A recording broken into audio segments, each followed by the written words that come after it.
All right, y'all. Let's talk about Andrew Schulz, comedian, podcaster.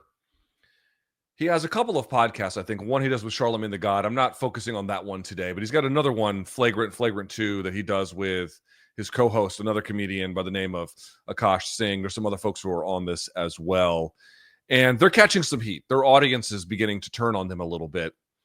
And with good reason, actually. Now, I promise I'm not here to kill them. I mean, there's going to be some criticism, but we have to realize, such that there is any broader future for a left-wing coalition, such that there is any hope of challenging this administration, the left has got to have something of a big tent approach. And I know that's going to make some people on the left uncomfortable, but I just don't see how you can actually have a governing coalition that has a mandate unless you are opening up to people, in particular, the kinds of people who feel like they made an error in supporting Trump.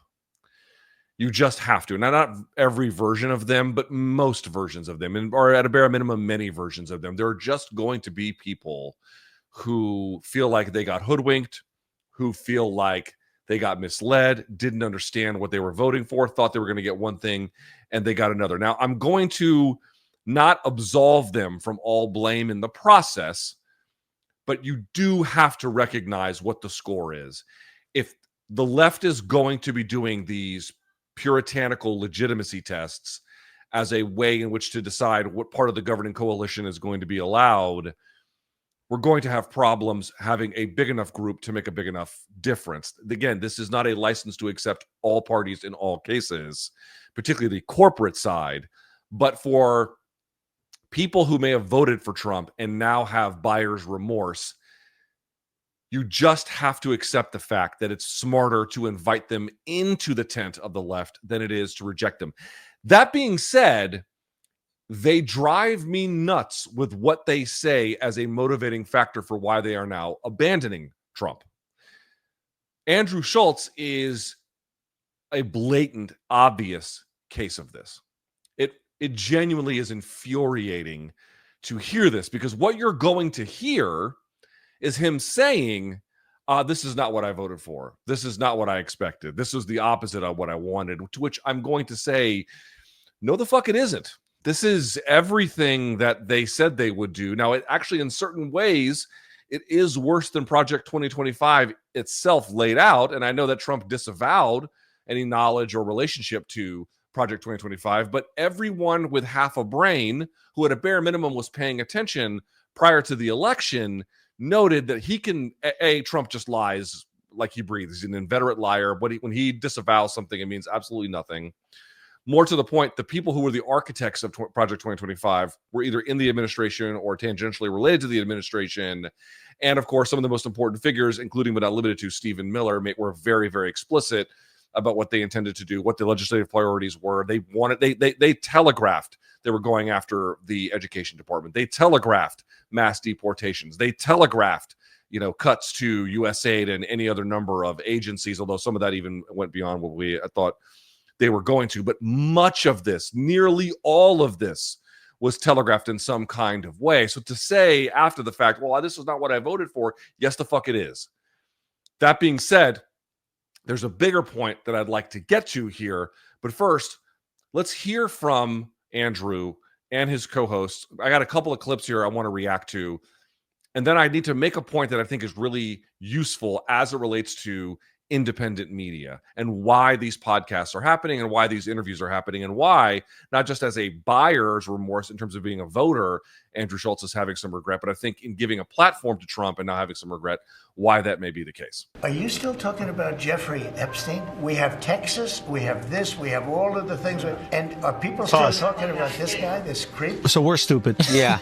We're the fucking idiots, guys. Yeah. That is, I think, what is enraging people right now is it's insulting our intelligence. Like, obviously the intelligence community is trying to cover it up. Obviously the Trump administration is trying to cover up. Something changed. because they ran on this idea of exposing it all. All these guys had great ideas. Cockeyed Cash, Dan Bongino. He had clips, dog. He had bars. He was ready to tear it all down. He was ready to tear down the entire FBI office. Shut down the Hoover building day one. Day one. That bitch still standing. And then he goes on Joe Rogan and he's like, listen, do you think if I had it, I wouldn't share it with you? I do. Yeah. I do.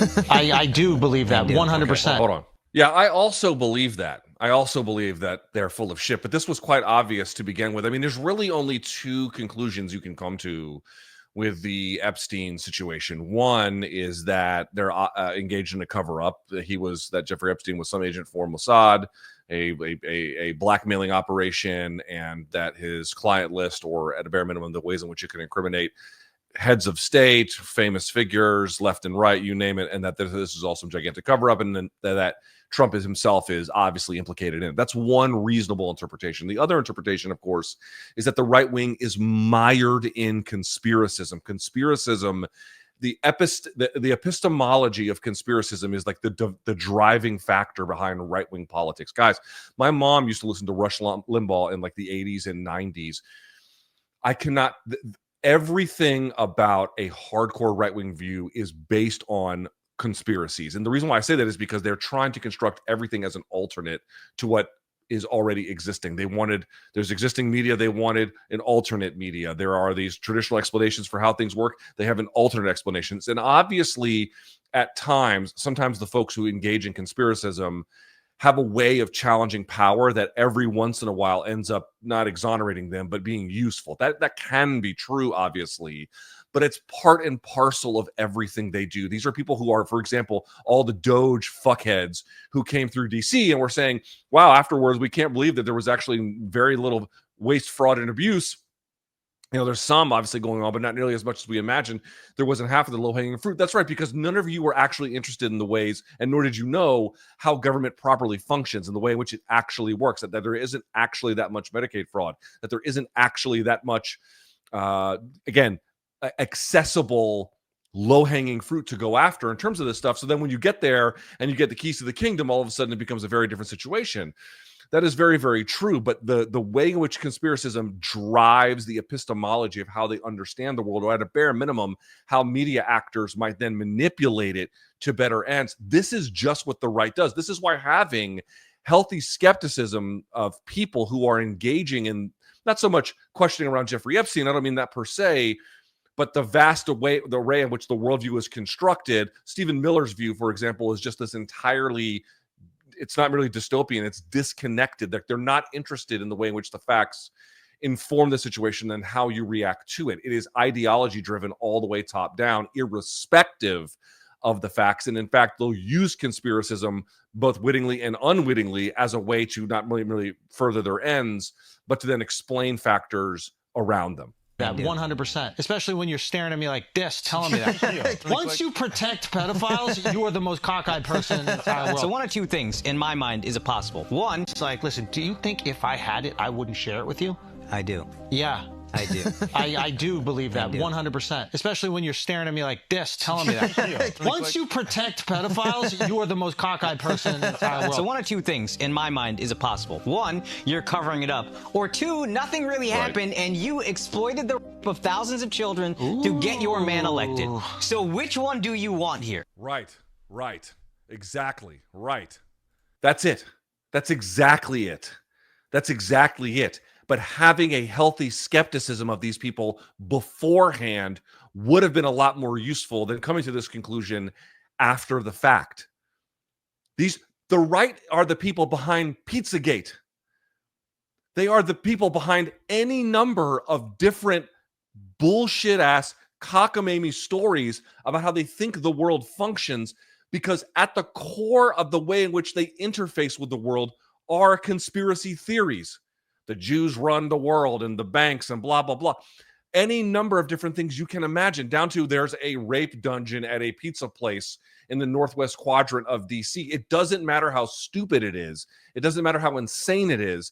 This is part and parcel of their political identity. I believe when Trump, everything he campaigned on, I believe he wanted to do.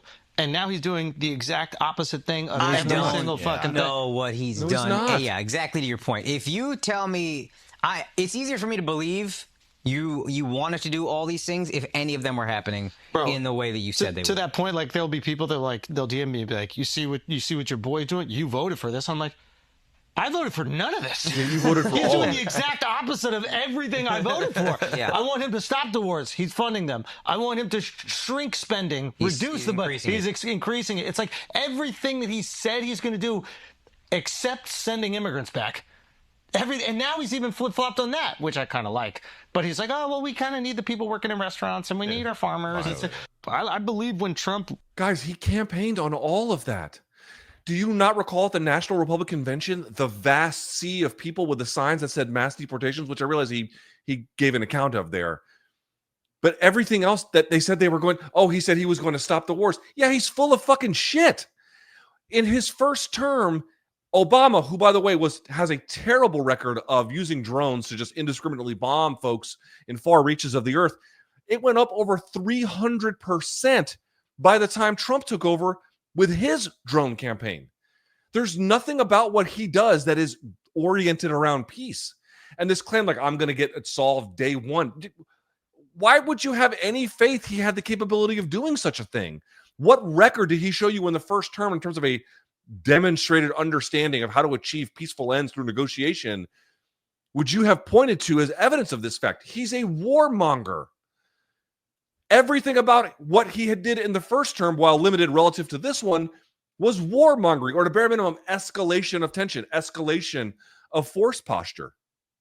Why would you imagine that he would do anything different? And I saw so many fucking dopes in the lead up to the election being like, well, all the things the guy said he would do in the first term, he didn't really do. What would be different in the second? Because he was fucking restrained in the first term.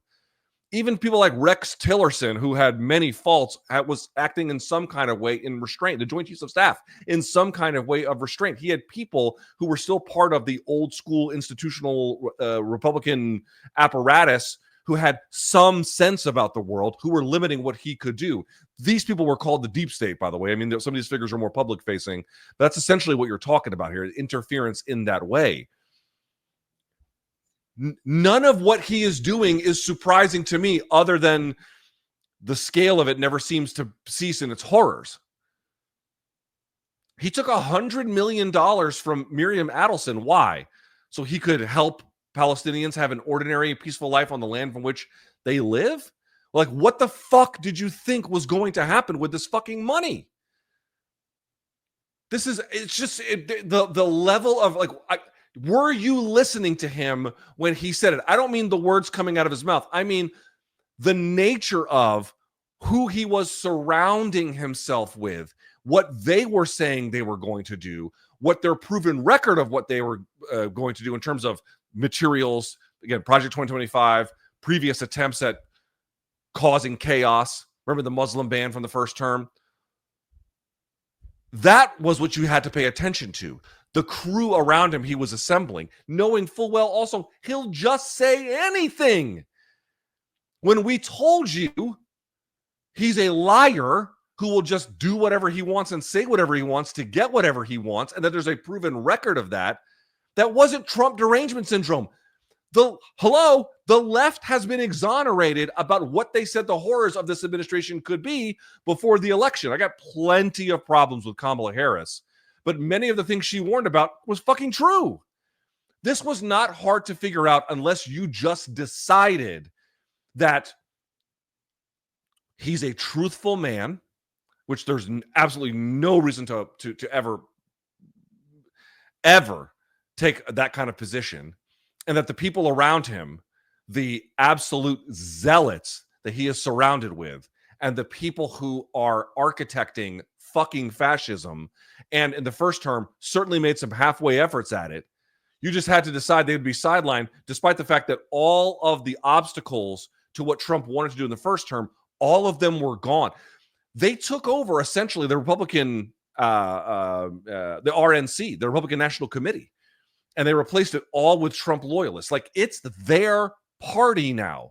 You had to pay attention to the things they were doing. They took the first term as a lesson in, okay, all the ways in which we got stopped, we're going to figure that out ahead of time. And the reason why I know that that is true is because everyone on the left was saying it. Ezra Klein, for all of his problems over in the New York Times, made a whole point about this, did an entire episode of his podcast around all of the stops, the obstacles, the things he had to, that slowed him down, stopped him, tripped him up in the first term of his presidency. They learned by the second time, and the way in which they were constructing who the staff would be and what they were proposing and how they were going to do it, they had a plan to get around all of it. You are the one who did not pay attention to that. You are the one who did not notice that. None of this is surprising.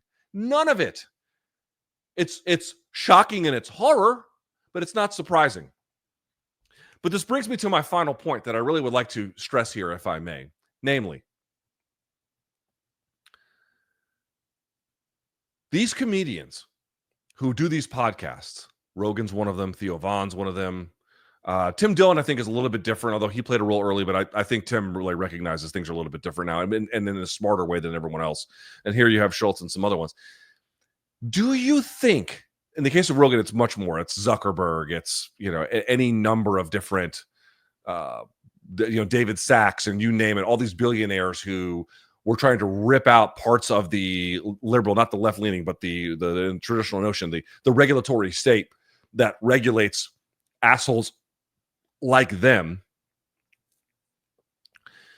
But in the case of many other podcasters, Andrew Schulz having Trump on and Theo Von's having, J.D. Vance on. By the way, J.D. Vance on Theo Von. We're going to release the Epstein files. Okay. We saw what happened with that. Again, they're just, okay, we've been over it. The point I'm trying to make is as follows.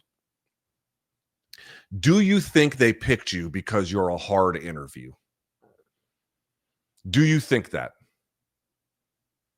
Do you think that the president of the United States, formerly the president, obviously candidate Trump by the time he was sitting in your studio, that he thought to himself, you know what, I'm going to go on Andrew Schulz because that's going to be a really difficult interview where I'm going to be challenged on the specifics of my points, and it may be difficult for me to look persuasive or authoritative or even truthful and transparent. That's why I'm going to go on there. No, they picked you because you're a mark. I'm sorry to say that, but it's true. The billionaires love going on Joe Rogan because they know he's not going to do fuck all to challenge them. Theo Von, I appreciate that he cries about what happens in Gaza. I do too. Many of us do. But then he goes and parties with Trump's daughter and son-in-law. Do you think, Theo, that you got picked for these interviews because you're tough at it?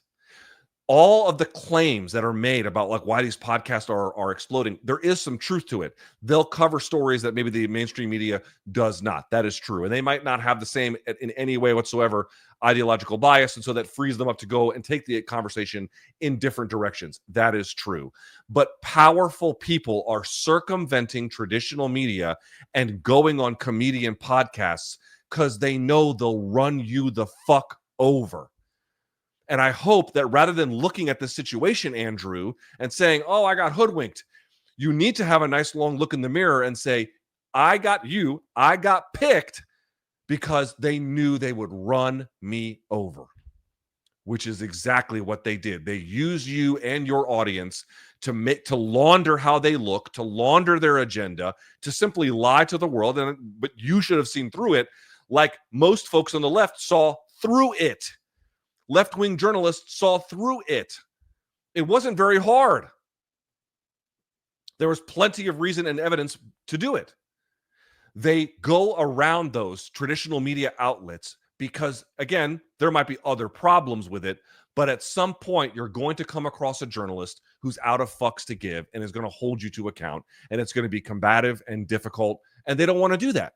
Why do that when you can just go to a comedian's podcast who's going to let you have free reign, more or less, free reign, without any pushback, real pushback? Hey, you said this, but actually, you know what? The facts, and here's my citation for it, say otherwise. There's none of that. That's why they go on Rogan. Oh, it's the size of the audience. Yeah, that's definitely great. Can you imagine how happy these wolves in the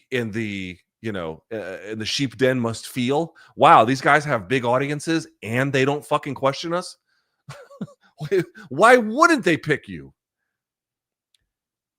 You need to have a look in the mirror, and you need to ask yourself, if I'm going to be interviewing politicians, it might be important to actually challenge these motherfuckers.